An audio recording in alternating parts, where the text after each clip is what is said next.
नमस्ते सर। गणेश जी, क्या मामला है? एक्सीडेंट केस है सर, इसका रिक्शा इनकी गाड़ी से टकरा गया। और नुकसान क्या है? मेरी गाड़ी में डैमेज हुआ है। और रिक्शा? रिक्शा तो खत्म है सर। बैठो। नाम क्या है आपका? रॉकी मित्तल। तो मित्तल जी, ये पुलिस स्टेशन है, थोड़ा अच्छे से बैठिए। और तेरा? शंभू नाम है साहब। कैसे हुई टक्कर? साहब वो गलत तरीके से चलेंगे तो टक्कर ही होगी। आपसे नहीं पूछा मैंने, बता। साहब मैं अपनी सवारियां उतार के गली से बाहर निकल रहा था, अचानक साहब की गाड़ी सामने से आ गई। मैंने बचाने के लिए दाएं मुड़ी, लेकिन वो थोड़ी सी खरोच लग गई इनकी गाड़ी में। अब मेरी भी चोट आई है साहब। जी बताइए, आप कुछ बता रहे थे, बताइए। देखिए सर, ऐसा है, जो इसका नुकसान हुआ है वो मैं दे देता हूँ, और जो मेरी गाड़ी में नुकसान हुआ है वो ये ठीक करवा दे। इसमें हंसने वाली क्या बात है? आपकी गाड़ी कौन सी है? XUV 700। XUV 700। तो जो आप मांग कर रहे हैं ना, वो नाजायज़ है। मतलब ये कि आपके गाड़ी का इंश्योरेंस तो हो गई, तो आप इंश्योरेंस क्लेम कर लीजिए और कंपनी से पैसे ले लीजिए। अच्छा, मतलब आप ये कह रहे हैं ये जो मेरी गाड़ी का नुकसान हुआ है वो मैं बियर कर लूँ? तो और क्या चाहिए आपको? मुझे मेरे नुकसान की कीमत दिलवा दो और मामला खत्म। नुकसान हुआ क्या है? अभी तो मैंने बताया आपको अपने नुकसान के बारे में।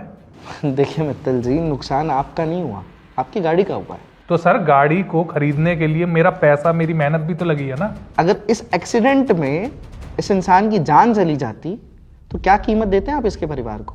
मैं क्यों देता, इंश्योरेंस कंपनी देती।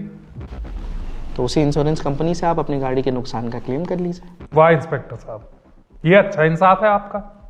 मतलब इसकी गलती की वजह से मेरी गाड़ी में टक्कर लगी, डैमेज मेरा हुआ, और आप तसल्ली भी मुझे दे रहे हैं। और क्या चाहिए आपको? मुझे मेरे नुकसान की भरपाई चाहिए, इससे पैसे दिलवाइए और इस मामले को खत्म करिए। कितने पैसे हैं तेरे पास? साहब 400 रुपये है मेरे पास। दे दे। सर क्या मजाक है ये? चलिए और दिलवा देता हूँ। तेरा अकाउंट में कितने पैसे हैं? साहब अकाउंट नहीं है साहब, गरीब आदमी। अरे तो मैं क्या करूं यार? रिक्शा लेके निकल जाते हो तुम लोग सड़क के ऊपर, भुगतना हमें पड़ता है। किसने बोला था टक्कर मारने के लिए अपने से गरीब आदमी को? एक मिनट सर, क्या कहा आपने? मैंने कुछ नहीं कहा। आपने मुझे इससे गरीब कैसे कहा? क्योंकि आपको पैसे चाहिए ना मित्तल जी। ये तो फिर भी गरीब आदमी है, हाथ जोड़े बैठा हुआ है। इसे पता है कि इसे कुछ मिलने वाला है नहीं। यहाँ तक कि इसे ये भी डर है कि कहीं इसे पुलिस वाले पकड़ करके अंदर जेल में न डाल दें। इसके रिक्शा का इंश्योरेंस भी नहीं है, आपकी गाड़ी का तो इंश्योरेंस है। अगर 10 दिन इसकी रिक्शा बाहर खड़ी हो जाए तो इसका घर भी नहीं चलेगा, क्योंकि कमाने का कोई और साधन है नहीं ना। दूसरी तरफ आप हैं, आपके पास इंश्योरेंस भी है, आपको पैसे भी चाहिए, आपको बुरा भी लग रहा है। थोड़ी तो इंसानियत दिखाइए मित्तल जी। इसे देख के लगता है क्या कि आपके पैसे चुका सकता है? जितना आपके गाड़ी के डोर की कीमत है ना मित्तल जी, उतने इसके पूरे रिक्शा की कीमत है। और देखिए मित्तल जी, एक्सीडेंट ना कोई जानबूझकर नहीं करता, लेकिन एक्सीडेंट के बाद जो होता है ना वो जानबूझकर होता है। और आधे से ज्यादा मामले तो ऐसे होते हैं जो अपनी सूझबूझ से ही निपटा लेने चाहिए लोगों को। लेकिन होता क्या है, लोग एक दूसरे से लड़ने भिड़ने लगते हैं, एक दूसरे की जान ले लेते हैं, सर फोड़ देते हैं, टांग तोड़ देते हैं। और किस लिए?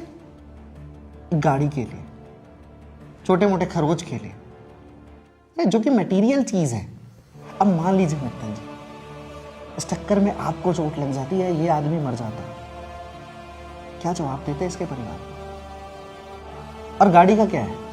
गाड़ी की छोटी मोटी नुकसान की भरपाई तो हो जाएगी, लेकिन अगर आप दोनों में से किसी को चोट आ जाती या किसी की जान चली जाती तो सारी जिंदगी भर का पछतावा हो जाता मित्तल जी। छोटी सी बात है, इसे खत्म करिए और आगे बढ़िए। जा भैया, चलो मैं ठीक करवा देता हूँ तुम्हारी रिक्शा। और थैंक यू सर, इतनी गहरी बात समझाने के लिए। सुनिए, अच्छा लगा कि आपने बात को समझा। उम्मीद करता हूँ बाकी लोग भी समझेंगे। चलो भैया। Thank you sir.